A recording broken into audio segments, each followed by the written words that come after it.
Lakini katika athari ambayo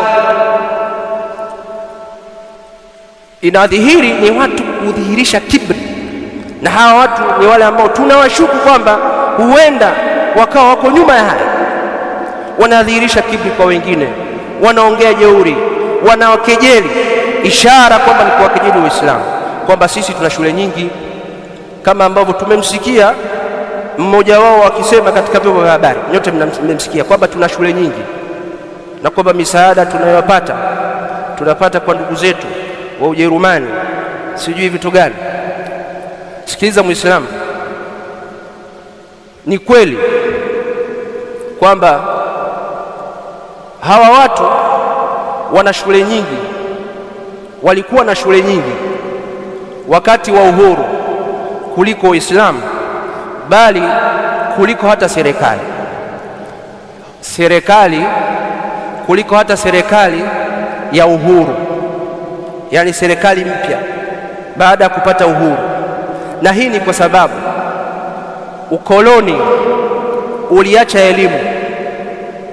Tunasema ukoloni tu, lakini fil haqiqa wale ambao walikuwa mwisho waliitwa kama wakoloni hawakuwa wakoloni wetu kisheria za ukoloni, bali mkoloni wetu walikuwa mwisho Mjerumani. Wale baada ya vita ya kwanza ya dunia kumalizika, Tanzania ilikabidhiwa Umoja wa Mataifa kwa ajili ya uangalizi, wafundishe kujitawala, akapewa Mwingereza tufundishe kujitawala, na ndio maana uhuru ulienda kudaiwa Umoja wa Mataifa. Kwa hiyo mkoloni yule ambao alijitia kutukolonia, yeye hajajali kabisa maendeleo yetu, na hata mambo ya elimu asilimia kubwa mapato alikuwa anayapata alikuwa anayatoa katika hizo mission kwa ajili ya masuala ya shule na masuala ya hospitali. Mapato makubwa ambao alikuwa anayapata katika ardhi ya Tanganyika, na hii nasema kwamba tulikabidhiwa Umoja wa Mataifa ni Tanganyika, sio Zanzibar. Almuhimu ni kwamba mapato yale yalikuwa yanatumika kwa ajili ya kutoa ruzuku kule za kuendeshea, za kujenga mashule.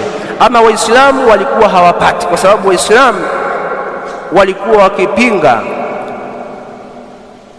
wakipinga ukoloni, lakini pia walikuwa wakipinga kuingizwa katika unaswara kwa nguvu kwa kutumia elimu, kwa sababu wale walikuwa wanatumia elimu kwa ajili ya kunaswirisha, kuingiza Uislamu katika unaswara.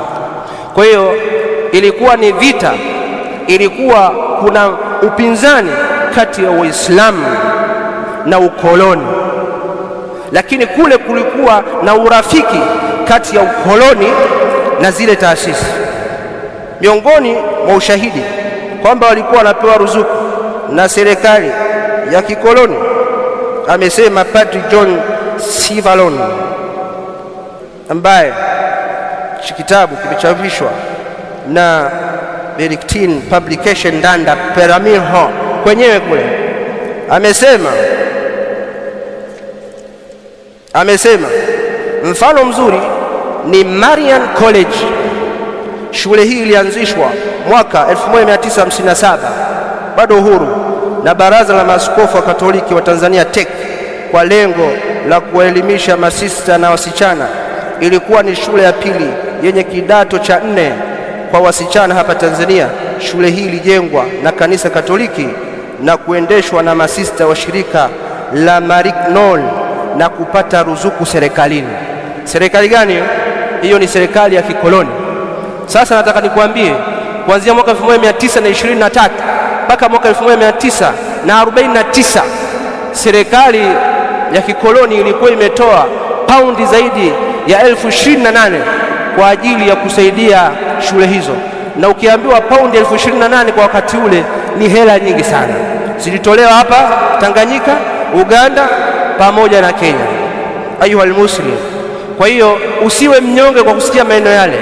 Yale ni maneno ya hovyo ambayo hayana maana yoyote kwetu sisi tunajua, lakini vile vile wanasema kwamba tunazopata sasa hivi ule mkataba tumeingia na Wakristo wenzetu wa Ujerumani. Kwa nini mlikataa nchi hii kuingia mkataba na nchi za Kiislamu kwa Waislamu wenzetu, tena tunufaike wote, sio Waislamu tu, bali wanufaike Waislamu na wasiokuwa Waislamu. Ayuha almuslimun, kwa hiyo hizi ndio faudhawia tulizokataza. Hizi ndizo faudhawia ambazo zimekatazwa katika Uislamu, kwamba mtu anakuja tu anaongea tu kana kwamba sisi, yani anawafanya wengine kama hawana akili, hawaelewi, hawana historia, hawajasoma, hawajui chochote. Hichi kitabu kina mambo ya hatari, na iti kama nitasoma humu basi watu watatoka hapa wanachemka kwa hasira, lakini iti kama nitasoma humu, muone anavyosema kwamba adui yao ambaye alikuwa ni adui mkubwa kwa kipindi hicho ni ukomunisti pamoja na Uislamu, yameandikwa humu. Bali wakaandaa kitengo maalum katika TEC kwa ajili ya kupambana na ueneleaji wa Uislamu katika nchi hii ya Tanzania. Ayuha almuslimun, eleweni kwamba shikamaneni na dini yenu, mshikamane na dini yenu, sikilizeni maneno ya Allah subhanahu wa ta'ala, msisikilize maneno ya wanasiasa. Wengine wamejivika katika mrengo wa dini, hata baadhi ya watu ambao katika hiyo dini hawakubali mambo haya.